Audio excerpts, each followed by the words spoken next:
Hey guys, a few months ago I was walking at a flea market and I stumbled across a TV like this one. Let me show you in detail.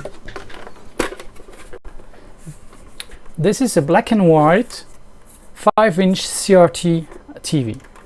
It's actually a very low quality TV, but it occurred to me that it would be a perfect match for my small console that I made, and you've probably seen some videos before, because the game on my console is very low resolution, and so it produces huge pixels, and displaying those big pixels on a small screen makes it a lot more acceptable.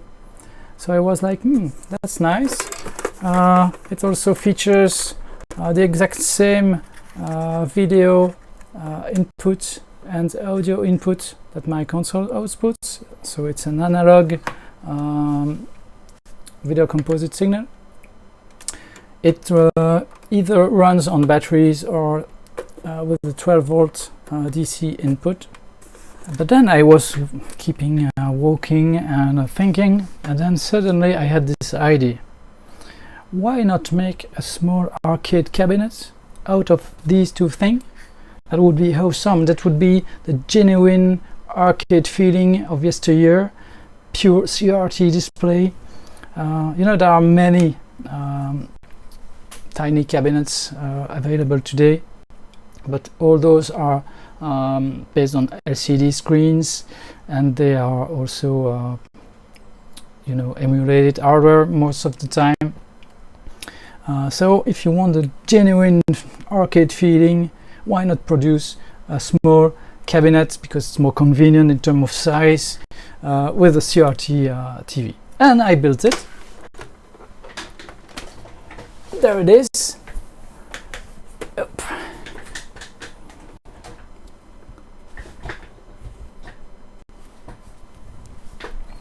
So there it is. It's a small wooden cabinet. I laser cut all the parts and fit the screen in there. Let me show you on the zoomed camera. I also put a small window here so that you can see and enjoy the CRT glowing inside the cabinet. And then there's a back door that you can open here, and in order to see the stuff inside. I wouldn't put my fingers in there, because even when it's turned off, there's still high voltage on the cathode ray tubes. It's actually about 5,000 volts on a black and white CRT, so it's very dangerous. So not for kiddies. And then here on the front you can see I put a switch, joystick with 4 switches for 4 directions. It's actually an industrial joystick, and a single button, because my game Space Attack only requires a single button. So I'd like to share with you my process for making this small cabinet. Let's go to the screen here. So the first thing was to dismantle the TV. So I removed the enclosure and had a look inside. And generally what you have in a TV is you have the main board, which is connected to the cathode ray tubes and generates all the signals for the cathode ray tube. But you also have a tuner in order to transform aerial signals or cable signals into video signals. And I didn't need those pieces, because what I really care about is the monitor aspect of the TV. So only getting video signal and transforming it into a picture through the cathode ray tube. So I just simply removed the tuner and all the things that were related, and only kept the motherboard, as you can see here. Then I started working on the cabinet itself, and I use a small program which is free and open source. It's a FreeCAD. It's actually quite nice, but if I had to redo it now, I would use Fusion 360. I'm more into Fusion 360 for more advanced project now. Fusion 360 is a proprietary software from Autodesk, but it's free also, and you can do a lot more advanced stuff than what you can do with FreeCAD. But anyway, if you're more into open source stuff, you can certainly do great things with FreeCAD. I wanted to make this using pieces of wood that I would cut with our laser cutter at our hackerspace. So I used MDF 6 millimeters thick for the main parts, and then I think I had a couple parts with a 3 millimeters thick MDF also. I didn't want the enclosure to be too deep, because it would break up the silhouette and this idea. I wanted it to be reminiscent to the original arcade cabinets, and that's the problem with the cathode ray tubes. The tube goes way far in length, and what they usually did back in the days on TV enclosures, they would cut out like this some space for the back of the tube, and they would put a piece on top of it. So that's exactly what I did. Let me get back to the pictures. So first I assembled all the wooden parts like so. Oh yeah, and also for the marquee, I wanted to have an illuminated marquee, so I used some translucent plexiglass here, and then I would later slip the marquee sheet on top of it and use LEDs to backlit the marquee. There it is. And then I painted it in black like so.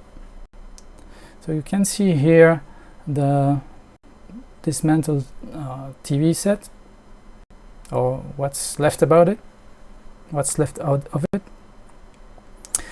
This red wire is the high voltage source for the cathode ray tube. The way it works is that there is some electrons that are beamed towards the front of the panel of the tube, and when the electrons hit the surface of the front panel, the surface is coated inside the tube with phosphor, and when the electrons hit the phosphor emits light depending on the speed and the quantity of electrons. So to create this acceleration, you require a high voltage difference between the cathode and the anode, and that's why cathode ray tubes require very high voltages. So typically 5,000-6,000 volts for black and white TV, and it can go up to 20,000-25,000 volts for color TV. So that's pretty dangerous, and they keep charge a long time. So even when you turn it off, don't touch it, because you have to discharge it before being able to touch the thing. So in general, you just don't touch it with bare hands. I also kept, as you can see, the speaker, because the TV has a built-in amplifier, and it was very convenient for me to use that, so I didn't have to include an amplifier into my system. And here I'm working on the front panel with the joystick and the button. So here's a view of from the inside of the cabinet. You can see how the tube is tightened using large screws here. I think you can see the screws. Yeah, you see 4 large screws here, long screws, to tighten up the CRT. I actually had to cut off the main board a little because I made the enclosure a little bit too small. Oh, it's starts raining outside. And this is the power supply. It's a dual power supply, 5 volts for my micro console and 12 volts for the TV. So you can see the 12 volt line here. And this is the micro console that you've seen in previous video, except I removed the buttons. They are not needed here because the cables go to the front of the enclosure of the cabinet, to the front panel, where you have the joystick and the button. And that's it. Here it is when it's illuminated and powered on. And this is the back piece that I was talking about. I did this piece and using a 3D printer at our hackerspace as well. So there it is. Let me turn it on. You can see the marking is lighting up. And as you can see, it takes a while for the image to appear on the screen. This is because the cathode ray tube has to heat up before being able to produce electrons and produce the image, like any tube technology for that matters. So this is the game that you've probably already seen in my previous videos, except it looks way better on this tiny screen.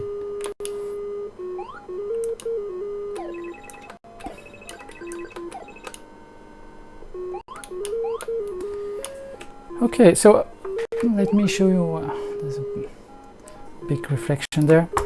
I made the front panel openable with the hinge there, so that you can access what's inside, and you can change the volume using the original dial that was on the TV originally, and it's accessible there. So there it is. So that's basically it. I hope you enjoyed this little video.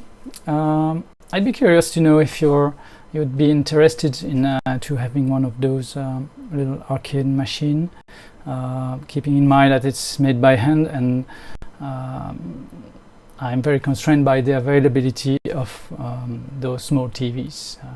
They are not to be found everywhere now, and CRTs in general are no longer manufactured, so it's becoming scarce. But anyway, I'd like to know what you think about it. Thank you for your time, and hope to see you soon. Bye bye.